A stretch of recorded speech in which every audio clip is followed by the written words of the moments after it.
Mimi मेरी दोस्त है, उसे मत ले जाइए। एक गांव में एक छोटी सी बच्ची एमन हमेशा अकेली रहती थी। उसका कोई दोस्त नहीं था, इसीलिए वो अक्सर खेतों में जाकर खेलती रहती।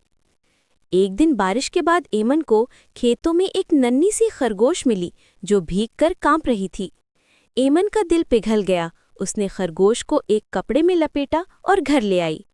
एमन ने उसका नाम मीमी रखा। आहिस्ता आहिस्ता मीमी एमन की सबसे अच्छी दोस्त बन गई। एक दिन कुछ शहरी लोग गांव में आए और मीमी को अपने साथ ले जाने लगे।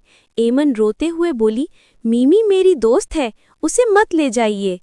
एमन की आवाज़ सुनकर गांव के लोग दौड़ते हुए आए और उन अजनबी लोगों को भगा दिया। मीमी ने एमन को जोर से गले लगाते हुए कहा, तुम सिर्फ मेरी दोस्त नहीं, मेरी बहन हो। सबक: दोस्ती सिर्फ इंसानों के दरमियान नहीं होती, मोहब्बत को समझने के लिए सिर्फ दिल चाहिए।